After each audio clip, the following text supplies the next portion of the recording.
Hello, Cleveland, and welcome to your 10-minute TA for the day. Let's get right into the charts.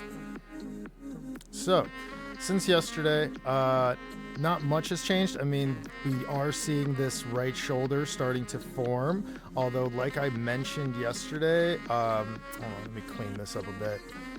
Delete this. I'm going to delete this.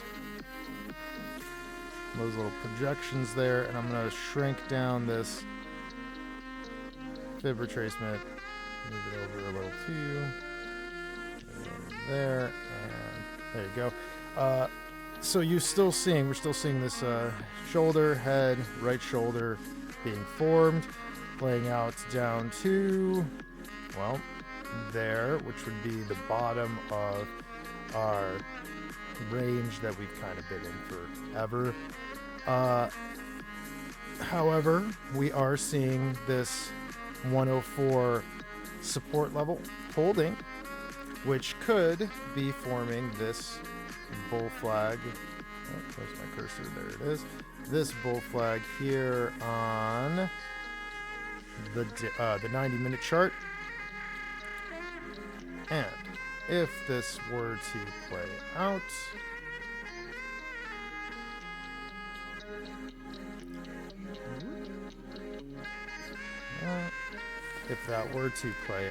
well, that would give us a measured move. Undo. I don't want both of them. Just want you. There we go. Measured move of up to about 110. Kind of correlates with this bigger flag here that we were looking at as well, which kind of needs to be adjusted because it's not really going that way. Oops. It's kind of keeping more of like an upwards movement here, but honestly it's like so small you can't even really call it flagging out yet because it could just right back down to the bottom of that range, the bottom of this bigger bull flag that we were looking at as well. That same flag though, we can see it here on the 6-hour chart, so why don't we just delete it from the daily? It's just taking up space there.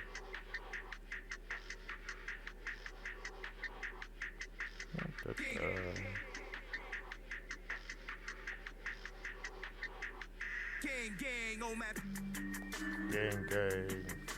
This is a song by Luminist. He's actually a buddy of mine. He's from the Cleveland area. Great musician. It's called Fam Jam. Check him out. He's great. Okay, sorry. I was just doing a little charting here, not mentioning what I was doing, but I'm just changing that color back to white to match this bull flag because this, it used to be a bullish divergence here, but now that's no longer there because we're seeing confluence between RSI and price action with higher lows and higher lows on both RSI and price action. Now we can look here for this flag, and where that was leading us out to would be up to roughly 117, so just a little bit higher than this littler flag that we're looking at here. This would put in a new higher high, or at the very least bring us right back up to test our all-time high as resistance, hopefully breaking through to put in a new higher high in this pattern. But if not, then we still have a lot of room to put in a higher low and find a place to bounce from a lot of these support levels. As long as 94 doesn't break, and honestly as long as 89.8 doesn't break, then we're still in a decent spot. Excuse me. This is the measure move from that head and shoulders. This is the measure move from that little bull flag here. So we're either going up to all-time high today, or we're going down to retest 99.6. And if 99.6 does break though, then we're going to be looking at these bull flags all going, nah, we're not doing that. And we're going to, see this play out down to the bottom of our range here. And in fact, if it does play all the way out, it doesn't get stopped by that 94 or, that 89, then hey, that might just be what's happening. Why do I think that might be what's happening? Well, do you see this this naked wick here? Just like we were talking about these naked wicks before, where we see them and then they get candlesticked. Well, we may come down to candlestick this wick one more time, come down, candlestick that wick before we see this major run up. Now, I do think that there is going to be that one more major run up, but that doesn't mean that I'm correct. This could be it. Who knows? So we got to be prepared for it. How do you prepare for that? Well, take profit.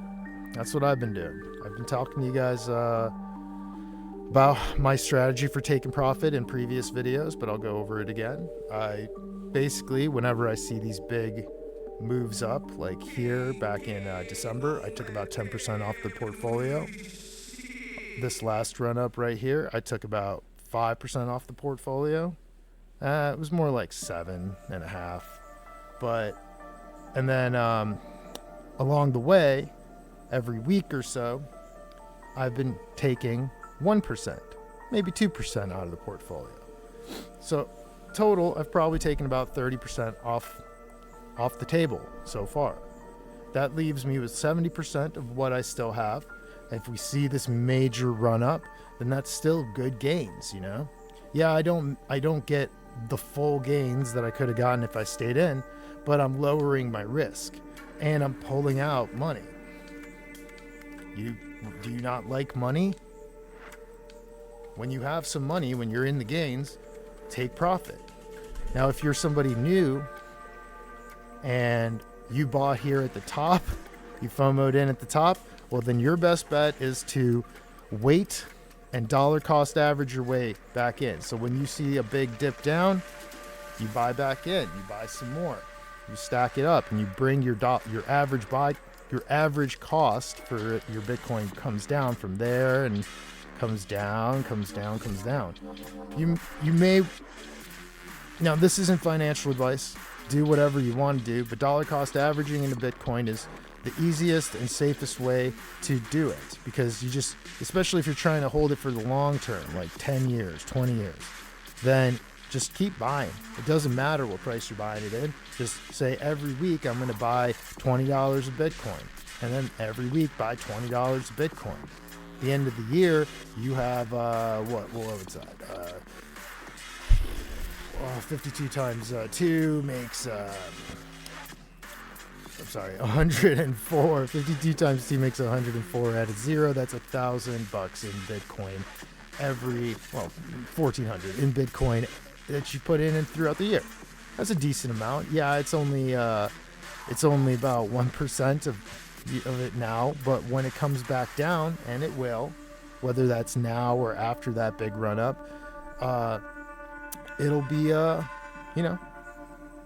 it'll be a little more affordable. Now, usually we see the come back down from like the levels of like the peaks. We usually see a retrace back down to our previous all-time high. So we're looking for maybe like $70,000-$60,000 Bitcoin at the bottom of the next bear cycle. Where is that going to be? Usually it's about a year after the peak. So what's a year from here? If this is the peak, that'd be March of 2026.